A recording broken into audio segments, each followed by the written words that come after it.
నమస్తే. నేను మీ కుప్ప పద్మిని. ఇన్నాళ్ళు మీ సపోర్ట్‌ని నాకందిస్తూ, మీ ప్రేమని నాకందిస్తున్న ప్రతి ఒక్కరికి కృతజ్ఞతలు.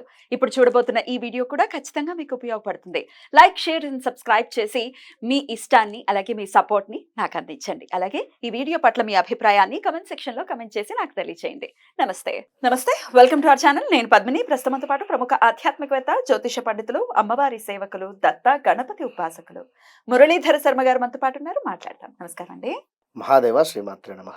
డబ్బులు ఆగట్లేదండి అనేది ఇంత సర్వసాధారణమైపోయినటువంటి విషయంగా మారిందండి. ఎన్ని డబ్బులైనా రానివ్వండి, 1,50,000 రూపాయలు నెలకి రానివ్వండి, నెల తిరిగేసరికి అబ్బా ఎప్పుడొస్తుందో శాలరీ అని 25వ తారీఖు 20 తారీఖు తర్వాత నుండి కథం.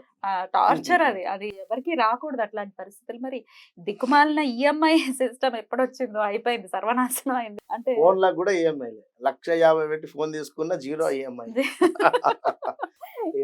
అవును, అవును. చాలా అంటే డిజిటలైజ్ అయింది ఇండియా. చాలా చాలా సంతోషమే. కానీ డబ్బులు ఎలా వస్తున్నాయో, ఎలా పోతున్నాయో, ఎలా ఖర్చు చేస్తున్నామో తెలియనటువంటి పరిస్థితుల్లోకి వెళ్ళిపోయాము. సో అది డెఫినెట్ గా బాధాకరమే. ఎనీవేస్, ఈ ఖర్చులు అదుపులోకి రావాలి అంటే మనలో మార్పు ఉండాలి. మానసిక పరిస్థితి డెఫినెట్ గా మనం దాన్ని ఇంప్రూవ్ చేసుకుంటూనే గ్రహస్థితి కానీ లేకపోతే గృహస్థితి కానీ అంటే వాస్తు కూడా ఎట్లాంటి ఇంపాక్ట్ చూపిస్తుంది ఇట్లాంటి అధిక ఖర్చుల్ని, వాటి నుంచి బయటపడాలి అంటే ఏం చేయాలి? తప్పకుండా అమ్మా, మీరు అన్నటువంటి విషయంలో అంటే ఇవాళ రేపు ఎట్లా ఉందంటే ఒక 500 నోటు ఇట్లా విడిపించామంటే కంటికి కనబడదు కాదు అసలు. ఇంకా నోట్లు విడిపిస్తున్నారండి. జనరల్ గా కరేపాకు కూడా 10 రూపాయలకి గూగుల్ పే చేస్తున్నాం. అవును, టీ దాకా కూడా గూగుల్ పేనే ఉంది. గుళ్ళో అర్చన అంతా 11 రూపీస్ కదా, ఆ 11 రూపీస్ కూడా స్కాన్ చేస్తున్నారా? యాక్సెప్ట్ చేస్తున్నారా? తప్పదు కదా, అట్లా ఉన్నది కథ. అయితే ఒక మనీ రిలేటెడ్ అనే కాదు, హెల్త్ ఇష్యూస్ తో కూడా ఇబ్బందులు ఉంటుంది. వాస్తవానికి మానసికంగా, ఆర్థికంగా రెండు ఇబ్బందులు వస్తాయి. ఎప్పుడైనా కూడా అబ్జర్వ్ చేయండి, ఏదో ఒక సమస్య మాత్రం రాదు 100% కూడా. ఆర్థికంగా ఇబ్బంది వస్తున్నటువంటి సందర్భంలో మానసికంగా కూడా ఏదో క్షోభ గాని ఉంటుంది, ఏదో ఉండడం. మనసు పాడైందంటే ఖచ్చితంగా శరీరం పాడైపోతుంది. ఇక ఆర్థికంగా కూడా ఇబ్బంది, మానసికంగాతో పాటుగా అదే అన్ని రకాలుగా రెండు దెబ్బలు, అంటే దెబ్బ మీద దెబ్బ అన్నట్టు ఇంటర్లింక్డ్ అయి ఉంటాయి ఇవి అంశాలు. కనుక మీరు ఫస్ట్ ఒకటే విషయం, అంటే మీరు ఉంటున్నటువంటి ప్రదేశంలో కొన్ని మార్పులు చేర్పులు, స్మార్ట్ రెమెడీస్ అంటారు కదా, ఆ విధంగా చేసుకునేటువంటి విధంగా వీరికి చెప్తాం ఇప్పుడు. ఎందుకు అంటే ఏవో ఇంత పెద్ద మంత్రం చదువుమని కానీ అన్నా ఇవాళ రేపు తప్పే ఉంది కనుక, అంటే తప్పు ఉంది అంటే అది ఎవరికి సెట్ అవుతుందా, సెట్ కాదా, వారికి నోరు తిరుగుతుందా, నోరు తిరగదా, అదేంది తెలియని పరిస్థితి కనుక స్మార్ట్ రెమెడీస్ చేసుకున్నది బెస్ట్. ఏంటారా? ఇప్పుడు తిట్టేనోరు తిరిగే కాలు ఊరికే ఉండదని అనేవాడు ఎప్పుడు అంటూనే ఉంటాడండి. మన థాట్ ప్రాసెస్ క్లీన్ గా ఉందా లేదా? ఇప్పుడు మీరు చెప్పేది ఎందుకు? ఒకరి సమస్య తీరాలి అన్న ఉద్దేశంతో చెప్తున్నారు. ఎవడికి అర్థం అవ్వాలో వాడికి అర్థం అవుతుంది, ఎవడు వినియోగించుకోవాలో వాడు వినియోగించుకుంటాడు. ఈశ్వర కృప చేత మీరు చెప్పండి, ఎట్లాంటి భయాలు లేకుండా. అంతే కనుక అదే ఈ దీపారాధన గాని లేకుంటే అది గాని ఇది గాని లేకుండా సింపుల్ గా, అంటే ఇంట్లో మీరు ఇలాంటి మైనస్లు చేస్తున్నారా అనేటువంటిది ఒకసారి మీరు క్వశ్చన్ వేసుకోండి. అందులో మొట్టమొదటిది ఏమిటి, మీ యొక్క సింహద్వారంకు ఆపోజిట్ లో గాని లేదా అదే మీరు ఇంటి నుండి బయటికి వెళ్ళేటువంటి సందర్భంలో గ్యాస్ సిలిండర్ పెట్టడం కానీ, ఇది అబ్జర్వ్ చేసుకోండి ఒకసారి. ఎవరైనా బయట ఇంటి నుండి బయటికి వెళ్ళేటువంటి సందర్భంలో ఖాళీ ప్లేస్ ఉంది కదా అక్కడ తోసాయి అనేటువంటి విషయం కానీ చేయకూడదు. ఎంట్రన్స్ దగ్గర గ్యాస్ సిలిండర్ ఉండదు, ఇది ఒకటి. రెండవది, చెప్పులు మాత్రం మస్ట్ సైడ్ కు ఉండండి, సైడ్ కు ఉంచాలి చెప్పులు.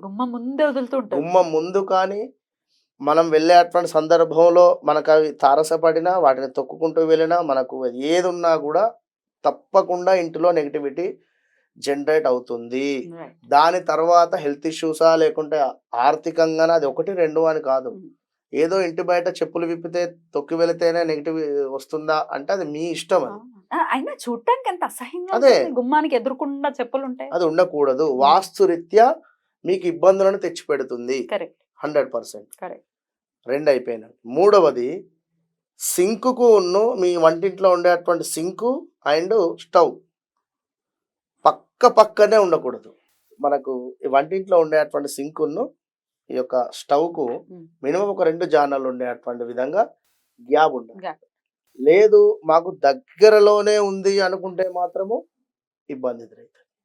అయితే ఈ విధంగా మెయిన్ ఎస్పెషల్ ఏమిటి, సింకును వంటగది, అదే ఐ మీన్ అదే వంట Stove. స్టవ్. ఉమ్, మనకు ఆహారము కానీ అంటే స్టవ్ అంటేనే మనకు ఒక ఫైర్ కనుక ఈ సందర్భాలలో ఇవి ఉన్నట్టయితే ఇంటిలో అంటే ఇంత గ్యాప్లోనే మాకు ఉన్నవి అని అనుకునేటువంటి వారికి ఆర్థికంగా హెల్త్ ఇష్యూస్, డబ్బు ఆగకపోవడము ఇలాంటివి జరిగేటువంటి ఛాన్సెస్ ఎక్కువ ఉన్నాయి. Right. కనుక మీరు అది అర్థం చేసుకోండి. మరి ఎందుకు ఈ విధంగా అనేటువంటి విషయానికి వచ్చినట్టయితే ఆహారము అక్కడే ప్రిపేర్ అవుతుంది, at the same time fire అనేటువంటిది అక్కడే బర్న్ అయ్యేటువంటి పరిస్థితి, ఉమ్, ఎట్ ద సేమ్ టైం సింకుకు సంబంధించినటువంటి క్లీనింగ్ అక్కడే ఉంది. Ah. ఇవన్నీ కూడా ఒక చోట అంటే మినిమం డిస్టెన్స్ అనేది ఉండాలి వాస్తురీత్యా. కనుక దీని ఎఫెక్ట్ మనకు మనీ మీద పడుతుంది, హెల్త్ మీద పడుతుంది అనేటువంటి విషయాన్ని అర్థం చేసుకోవాలి. Right. గ్యాస్ ఇంటి ముందు ఉంచకూడదు, అదేవిధంగా చెప్పులు కూడా ఆల్సో. Right. అయితే ఇక్కడ మరి మరొక విషయం ఏమిటి అనుకుంటే, మరి ఇట్లా ఉంది అని అనుకునేటువంటి వారు నైట్ మీరు అవన్నీ కూడా వాష్ చేసేసుకొని ఖచ్చితంగా కూడా నైట్ అట్లా అంతా అలా ఉండకూడదా? ఉంచకుండా మరి ఇప్పుడు ఇంట్లో పనమ్మాయిలు వస్తూ ఉంటారు, మెయిడ్స్ చేయాలి అంటే పొద్దున్నే వచ్చి చేస్తూ ఉంటారు, అందరి ఇళ్లలో సాయంత్రం వచ్చి చేయరు, అలా మరి ఎట్లా? అవన్నీ తీసి ఒక టబ్బులో వేసి బయట బయట పెట్టేసి పెట్టేయాలి. ఉమ్, మీరు అక్కడ మందం అది శుభ్రం చేసేసుకొని చక్కగా కూడా గ్యాస్ స్టవ్ అదంతా శుభ్రం చేసేసుకొని ఉమ్, ఇటు సింకు ఇటు స్టవ్ మధ్యలో ఒక దీపాన్ని వెలిగించండి. ఉమ్, ఇటు గ్యాస్ స్టవ్ సింక్ మధ్యలో ఉమ్, నైట్ పడుకునేటువంటి సందర్భంలో ఇంత శుభ్రపరచుకొని చిన్నగా ముగ్గు వేసేసి అక్కడ ఉమ్. ఒక దీపాన్ని వెలిగించండి. అంటే ఇది తెల్లం దాకా ఉంటుంది. నువ్వుల నూనెతో వెలిగించమంటారా? నువ్వులను ఉంటుంది. ఉమ్, దీపారాధన చేయండి. లేదు దీపారాధన చేసే వెసులుబాటు లేదు, లేదు దీపారాధన చేయలేదు అనేటువంటి సందర్భంలో ఉమ్, ఏదో ఒక చెట్టు, ఇంతది చిన్న చెట్టు, మనకు కుండి ఉంటుంది కదమ్మా, ఇంతదే ఒక చెట్టు అక్కడ పెట్టేసి ఆ మధ్యలో పెట్టేసి నైట్ పడుకోండి. ఓ, ఓకే. తెల్లారిన తర్వాత దాన్ని మరలా తీసి వేరే ప్లేస్ బయట దక్షిణంలో ఎలాగో మొక్కలు ఉంటాయి మనకి. మీ ప్లేసులలో మీ పని చేసేసుకోండి. ఒక 41 days ఈ విధంగా చేయండి. ఛాలెంజ్ చేసి చెప్తున్నా, మార్పు రాకపోతే నేను దేనికన్నా అనుకోకుండా ఛాలెంజ్, ఖర్చులు అనేవి 100% తగ్గుతాయి. 100% హెల్త్ ఇష్యూస్ కానీ మనీ ఆగటం లేదు అనుకున్నా ఇంతే. ఇక ఇవే మెయిన్. బ్యూటిఫుల్ అండి, బ్యూటిఫుల్. మంచి రెమెడీ, చాలా స్మార్ట్ బాగుంటుంది. రెమెడీ ఇది ఖచ్చితంగా. ఎందుకంటే చాలా మటుకు కూడా ఈ సింక్ స్టవ్ పక్కనే ఉంటుంది. ఉమ్. కొంచెం గ్యాప్ ఉన్నప్పటికీ ఇట్లాంటివి చేసుకోవచ్చు. చేసి చూడండి. ఒకసారి మాకు ఇట్లా ఇబ్బంది వస్తుంది అనుకుంటే ఆ గ్యాస్ ఒకటి అక్కడ ఉంచకండి. ఇంటి ముందు చెప్పులు కూడా ఎప్పటికప్పుడు ఒక స్టాండ్ రూపకంగా పెట్టేసి దాని దగ్గర పెట్టేసుకోండి, నీట్గా ఉంచండి, బాగుంటుంది. బ్యూటిఫుల్ అండి, చాలా చక్కటి స్మార్ట్ రెమెడీని డెఫినెట్ గా పరిచయం చేస్తారు ప్రేక్షకులకి. ఇట్లాంటి రెమెడీస్ ని ఫాలో చేస్తే డెఫినెట్ గా పాజిటివిటీ అనేది పెరుగుతుంది.